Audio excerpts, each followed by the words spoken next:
안녕하세요. 쇼킹탑10 디바제시카입니다. 오늘은요, 한국인이라면 공감할 수 있는 세계 라이벌을 이야기해 볼 텐데요.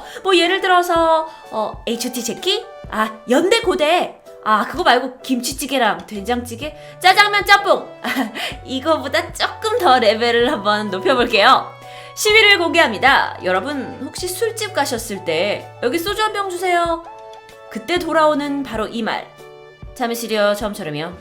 이 말 들어보셨죠? 오늘의 10위는 바로 대한민국 소주계의 양대 산맥, 바로 이 두 브랜드입니다. 먼저 참이슬은요, 하이트 진로 회사에서 나왔고요. 1998년 10월부터 출시된 이후 약 10년간 서울과 수도권 지역에서 압도적인 점유율을 차지했습니다. 처음에는 23도로 시작을 했어요. 그러다가 점점 소주의 도수가 낮아졌고 지금은 아예 두 개로 분리가 돼서 20도의 참이슬 클래식과 17.8도의 프레쉬로 나뉘어 있죠. 술 좀 드신다 하면 클래식을 찾으시더라고요. 자, 그렇다면 2006년에 출시된 처음처럼은요, 당시에 정말 이 참이슬이 소주 시장을 다 장악하던 시절이었거든요. 그런데 그때 알칼리 환원수로 만든 부드러운 소주를 내세우면서 약간 이제 우리들도 너무 참이슬만 먹다 보니까 좀 식상해져 있는데 그런 소비자에게 점차 인기를 끌기 시작했죠. 근데 무엇보다도 이효리 씨가 광고 모델이었거든요. 막 이렇게 소주병 흔들면서 그 막 춤추는 그거 기억나시나요? 그렇게 그녀가 광고 모델로 세우고 나서부터 인지도가 급상승했다고 할 수 있겠죠. 그런데 여러분, 소주 광고는 당대 최고 인기의 여자 연예인이 하는 거 알고 계시죠? 참이슬 같은 경우에는 이영애 씨, 김태희, 성유리, 하지원, 이민정 씨를 모델로 내세웠는데 이례적으로 2012년에 강남 스타일이 세계적으로 인기를 끌었잖아요. 그때 싸이 씨를 모델로 썼더라고요. 그러니까 소주 모델은 여자 연예인이다 이런 공식을 그때 깨버린 거죠. 2014년 이래 지금까지는요, 바로 아이유 씨가 모델로 선전하고 있습니다. 그녀가 아주 이 참이슬의 대표 모델 자리를 굳건히 지키고 있죠. 처음처럼 같은 경우에는요, 이효리 씨가 2007년부터 2012년까지 8번이나 재계약하면서 정말 가장 오랜 기간 동안 모델을 했어요. 근데 그때 5년 동안 20억 병이나 팔렸대요.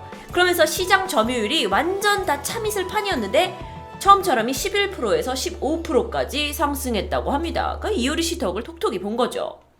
하지만 그 이후에 유이, 구하라, 고준희, 신민아 등으로 계속 교체가 되었는데요. 결국 2017년 대세 모델 수지 씨가 이제 이 처음처럼의 광고를 맡게 되면서 이때 처음으로 공개된 광고 영상이 아주 높은 조회수를 기록하면서 좋은 반응을 얻었었죠. 자, 2018년 현재도요, 한국의 소주 점유율 1위는요, 바로 참이슬인데요. 50%로 1위를 굳건히 지키고 있고요. 2위는 17%의 처음처럼이 따라가고 있습니다. 참고로 3위는 어딜까요? 경상남도를 연구로 하고 있는 좋은데이가 차지했습니다. 여러분은 어떤 소주를 즐기시나요? 전 개인적으로 처음처럼 봐요. 9위를 소개합니다. 어쩌면 우리 주변의 가장 흔한 가게, 편의점이죠.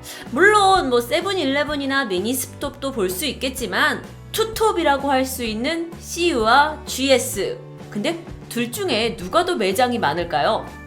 작년 10월 기준에서 CU는 전국에 12,359개, GS는 12,309개였대요. 그러니까 CU가 조금 더 많은 거죠. 3위는 세븐일레븐이 차지하고 있는데요. 약 9,100개 정도의 매장이 있다고 합니다. 근데 사실 CU나 GS나 매장 수는 막상막하예요. 그런데 요즘 젊은 친구들이 편의점에 가는 최대의 이유, 도시락 아닐까요? 그럼 도시락의 맛에선 어떨까요? CU는요, 집밥은 CU를 외치면서 이 백종원 도시락이 나왔습니다. 굉장히 인기를 끌었고 저도 굉장히 신선해서 많이 사 먹었던 기억이 있고요. 이후에도 다양한 종류가 출시가 되는데 글쎄요, 이 편의점의 먹방에서는요, 이 GS의 도시락이 조금 더 선호도가 높은 것 같다라는, 특히나 먹방 평가에서는 더 그랬던 것 같아요. 특히나 GS는요, 요즘 새로운 면 요리, 다양한 면 요리를 선보이면서 반찬과 밥으로 된 이런 도시락 외에도 스테이크, 샐러드 시리즈까지 아주 막 메뉴가 엄청 많아졌어요. 그래서 매장 수는 CU가 조금 많긴 하지만 퀄리티 면에서, 맛의 면에서는 GS가 조금 앞서고 있는 것 같습니다. 자, 그런데 여기서 잠깐, 동네 코너마다 있는 이 편의점 사장님은 도대체 얼마나 버실까요? 지난 3월 머니투데이가 발표한 조사 결과 서울에서 20평짜리 편의점을 내는데 평균 1억 5천에서 2억 정도가 든대요. 그런데 평균 매출은요, 자, 매출입니다. 물건을 팔아서 내가 가진 돈은 5,600만 원이에요. 그런데 여기서 이제 수익이 남겠죠. 매출을 이렇게 있지만 여기서 다시 물건값을 줘야 되니까 물건값 빼고 그다음에 마진율이 27%밖에 안 된대요. 그리고 본사로 보내는 수익금이 있대요. 하여튼 월세, 운영비 다 빼고 나면 순수익은 전국 평균 330만 원 안팎으로 집계된다고 합니다. 서울, 경기 지역은 조금 높다고 해요. 물론 이 수입의 차이는 지역과 또 월세 따라 천차만별이라고 하는데 사실 요즘 편의점 너무 막 주변에 곳곳에 있잖아요. 그러면서 이렇게 포화 상태가 예상이 되는데요.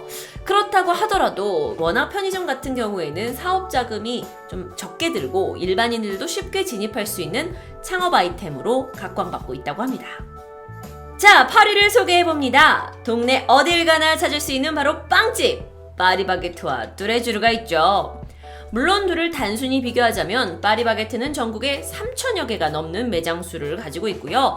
뚜레쥬르는 아직 1,300개 매장 정도로 가지고 있대요. 그러니까 빠바가 훨씬 앞서고 있긴 해요. 그런데 한국 곳곳에 있는 여러 빵집 중에 단연 이 두 브랜드는 라이벌 관계라고 할 수 있겠죠. 파리바게트 같은 경우는요, 던킨도너츠나 베스킨라빈스, 파스쿠치 이 계열사를 가지고 있는 SPC 그룹에서 운영을 하고 언제 처음 문 열었는 줄 아세요? 1988년 광화문에서 1호점을 열었다고 합니다. 반해서 뚜레쥬르는요, CJ 계열사에서 운영을 하고 있는데 파리바게트보다 약 9년이나 늦은 1997년 영업을 시작합니다. 그런데 여러분, 이 뚜레쥬르의 상표명이요, 원래는 천안에 있는 바로 이곳 유명 빵집 뚜주르에서 시작되었다고 해요. 뚜주르. 근데 CJ가 이곳의 상표권을 허가받고 사용한다고 합니다. 그러니까 뚜주르에서 이름이 뚜레쥬르가 이렇게 약간 변형시켜가지고 쓴 거죠. 그래서 뭐 둘 사이에 좀 마찰이 있었던 것 같은데요. 계약을 했대요. 뚜레쥬르가 이 뚜주르 과자점이 있는 천안과 아산 도심 지역에 15년 동안 진출하지 않는 조건으로 이 비슷한 이름을 쓰게 했다고 합니다. 그래서 그런지 이 해당 지역에 살고 있는 사람들은요, 한동안 뚜레쥬르를 이 뚜주르 과자점의 짝퉁으로 인식하기도 했다고 하죠.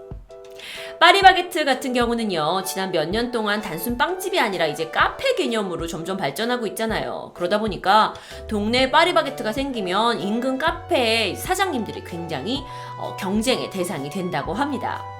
그런데요, 여러분, 이 두 브랜드의 경쟁은 해외에선 좀 달랐습니다. 파리바게트가 해외에 311개의 매장이 있는 반면에 뚜레쥬르는 해외에 380개의 매장이 있게 된 거예요. 그러면서 이 뚜레쥬르가 한국 베이커리 중에 해외에 가장 많은 매장을 갖게 된 거죠. 특히나 뚜레쥬르는요, 중국에서 200개가 넘는 매장이 있는데요. 중국인들의 맛을 사로잡으려고 노력 중인 거죠. 뉴스에 의하면요, 두 브랜드가 올해부터 이 국내 시장에 점포 수를 내는 게 좀 제한을 받기 시작했대요. 그리고 이 제빵기사 고용 문제 등이 있었잖아요. 그래서 올해부터는 해외 산업으로 좀 더 확장에 집중할 예정이라고 합니다. 그렇다면 파리바게트와 뚜레쥬르가 세계의 베이커리로 뻗어나길 기대해 봐야겠죠. 자, 다음 갑니다. 다음은 바로 7인데요. 많은 분들의 로망입니다. 국내 럭셔리카의 최강 라이벌. 사실 한국만이 아니라 전 세계에서도 아마 비슷할 것 같긴 한데요. 사실 우리나라 수입 자동차의 거의 뭐 대부분은 이 두 회사가 장악하고 있다고 해도 과언이 아니죠. 바로 벤츠와 BMW입니다. 작년에요, 아우디하고 폭스바겐이 여러 이슈로 인해서 경쟁에서 빠지게 되면서 이 두 회사의 입지가 한국에서 아주 단단해졌죠. 뭐 국제적으로도 영원한 라이벌 관계로 불리고 있는데, 근데 이 두 브랜드는 사실 좀 다른 가치관을 가지고 있다고 해요. 예를 들어서 벤츠 같은 경우는요, 품격, 안전, 내구성, 이걸 목표로 좀 더 안전한 차를 만들기 위해서 검증을 막 하다가 출시가 늦어지기도 하는데, 반면 BMW는요, 스포티, 고성능 세단, 달리는 즐거움, 이런 효율성을 좀 추구한다고 합니다. 그러면서 뭐 핸들링, 뭐 최대 주행 성능, 뭐 이런 거.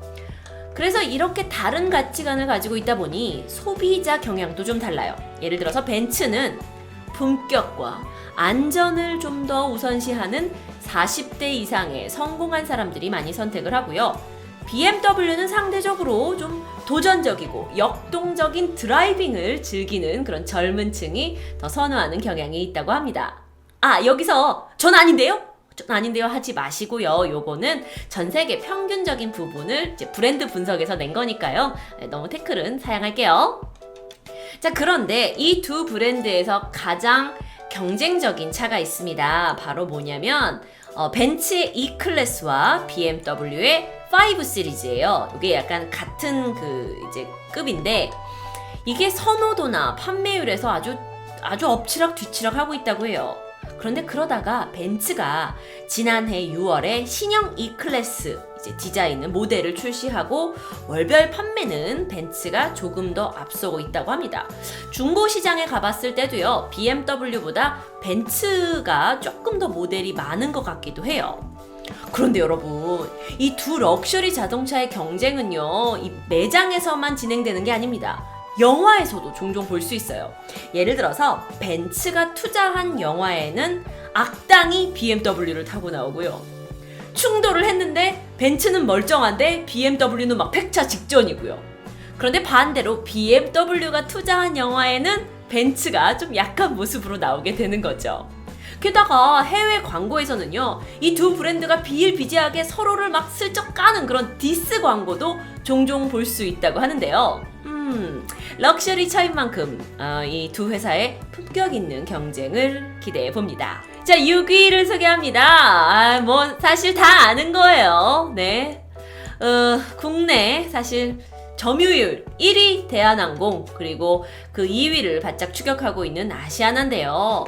아이고, 근데 몇 년 전부터 이렇게 계속 시끄러워요. 이 조씨 가문의 딸들의 갑질을 시작으로 최근 일가족들의 추악한 모습들이 하나하나 밝혀지고 있는 대한항공인데요. 그럼 지금 막 조 회장의 퇴진을 요구하는 사내 목소리가 높아지고 있죠. 아, 게다가 아시아나 항공은요, 바로 얼마 전에 그 기내식을 제 시간에 조달하지 못한 채 승객을 태우고 가버린 거예요. 이거 너무 어이없잖아요. 근데 그 내막이 밝혀지면서 또다시 도마에 올랐죠. 한간에는요, 아니 지금 대한항공이 이렇게 추락하고 있는데 너네 아시아나 가만히 있어도 될 텐데 니네까지 왜 이러냐 하면서 안타까워하는 질타도 있었죠. 이 둘의 규모는요, 뭐 아무리 라이벌 기업이라지만 좀 차이가 납니다. 대한항공은 한국 최초의 항공사로서 해외 약 100개의 취항지가 있어요. 취항지라는 건 도착할 수 있는 도시를 얘기하죠. 그러니까 아시아나보다 압도적으로 많은 나라에 도달을 하고 있습니다. 그런데 반면 아시아나는 수적으로는 좀 열세하지만 최첨단 신기종의 비행기들을 도입하고 또 신규 도착지들을 막 발굴해내고 있다고 합니다. 그런데요, 전 사실 개인적인 생각으로 얼마 전 유럽 여행 갈 때 로마하고 파리 다 여기 요 아시아나를 이용했어요. 근데 아시아나 그 비행기에 있는 그 TV가 너무 후진 거라서 제가 좀 깜짝 놀랐던 게 있긴 하는데요. 아시아나가 정말 잘 업그레이드를 하고 있는지 조금 의문이 들었어요. 저의 개인적인 경험에 의하면요. 두 회사 다 어쨌든 최상의 서비스를 제공하고 있다고 얘기하긴 하지만 이코노미석에서는 대한항공이 좀 더 높은 평가를 받는다고 하고요. 비즈니스나 퍼스트 클래스에서는 뭐 아시아나도 굉장히 좋은 평가를 받고 있다고 하는데, 아유, 제가 뭐 안 타봤으니 뭐 할 수가 있나요? 네, 안 타봐서 모르겠습니다. 몇 년 안에 이 둘을 능가할 대형 항공사가 쉽사리 한국에 나올까요? 글쎄요. 둘의 경쟁 구도는 아마 지속될 듯 합니다. 자, 쇼킹 탑10 5위부터는요, 다음 편을 통해서 보실 수 있습니다.